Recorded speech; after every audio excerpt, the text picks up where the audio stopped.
So ayan, ito yung sa mga pinakasimpleng diskarte once na meron kayong mga ganitong klase ng microphone na galing dun sa mga Bluetooth speaker nyo. So meron yung mga kasama minsan pag nagbibili tayo ng mga Bluetooth speaker. So yan yung galing dito. Kaya kung minsan mapapansin natin yan, hindi ganun kaganda yung tunog niya.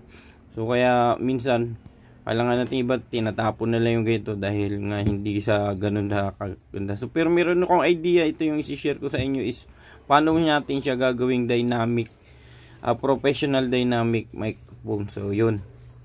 So ang kailangan lang natin dito is tingnan natin tong kanyang ito. So yung pinaka ulo ng mic natin. So may akita natin dito yung voice coil niya. So yan, ito yung mga ganitong klase ng voice coil ng microphone natin is mga ordinary lang ito. Kaya yung tunog nito hindi ganun kaganda. So meron akong idea na i-share sa inyo. Once na may mga ganito kayo para maging kapaki-pakinabang yung mga yan. So ito. So pinapalitan natin yan ng Shure na voice coil.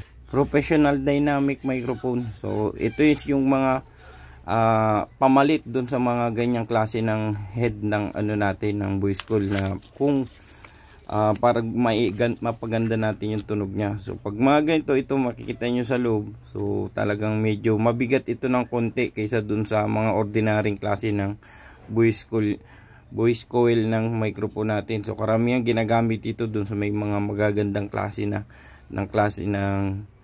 mga mic. So yan, pag napapansin nyo yan, maganda yung tunog ng mic. So yan yung nakalagay karamihan.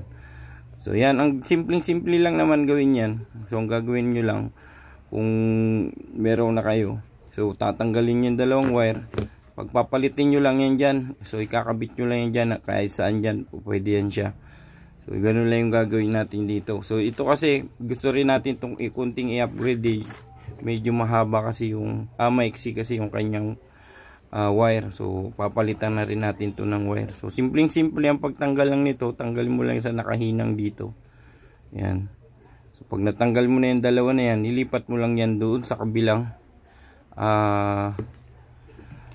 voice coil na ikakabit mo. Yan. So ganoon lang siya kasimple pag tinanggal mo siya. Makikita mo rin yung difference niyan. Medyo yan, medyo makapal lang yung pero mabigat siya. So ito halos walang gaan lang masyado. So ayan, kakabit lang natin dito sa pinaka dalawang nito kabilaan niya, no. So kakabit lang natin, hinahin natin yan siya diyan. So very basic lang yan pag kakabit nyo, kahit na wala kang idea diyan sa pagkahinang, pero kung madali lang siya talaga. So parang didikit mo lang dito sa kabila, kahit na magkapalit wala namang problema yan. So coil lang naman talaga ito eh. So kagandaan lang coil niya kasi maganda, medyo marami atang ito eh. So mas makapal yung turns, kaya ganun.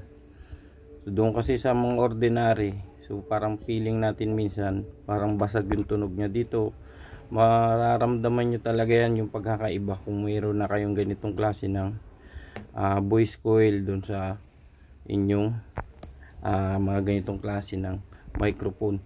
So dito papakita ko lang sa inyo. So sasaglit na lang natin to. Ikakabit ko yung gusto kong palitan kasi siya ng kable bago natin siya testingin. So ayan. Kasi ito, yung mga ganito, may siling yung kable niya, tas maninipis. So karamitan, mabilis siyang maputol.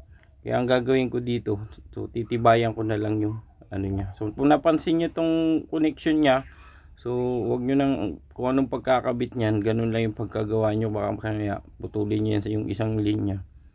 So hindi yan tutunog, magkakaroon yan ng abnormal na sound na kahit naka-off siya, tumutunog siya. Yun yung naging dyan. Kaya kung ano yung pagkakuha nyo doon, so yung dalawang linya na magkadikit, yun lang hindi nyo susundan nyo dyan. Kasi minsan may mga ganito na pag napansin mo, maninibago ka dahil yung switch nung mo is magkadikit lang. So pero tama po yan, ginagawa dyan is pinagdidikit yung dalawang wire na to para hindi umugong yung para hindi umugong itong mic na to once na naka-off siya. Kasi kung isa lang yung nakalagay dyan, tutunog yan. So parang maninibago kayo niya na bakit pag naka-off tumutunog pa rin siya. So yun yung nagiging problema minsan pag nilipat natin yan ng connection yung switch nya. So hindi dapat yun magalaw. So kung ano yung connection yun doon, so sundan nyo lang yan. So kung meron kayong mga ano dyan, so sure na voice coil lang palitan ang gamitin nyo. So maganda talaga yung tunog na to kahit kayo mag-testing nito.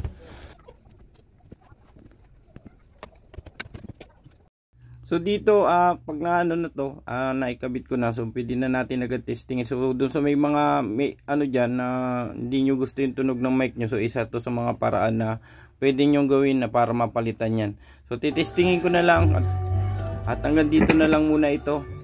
Check test mic check 1 check testing. So check mic testing, check testing. And kayo na rin na mag-testing para malaman nyo yung pagkakaiba nung ginawa natin. So hanggang dito na lang. Stay safe and good.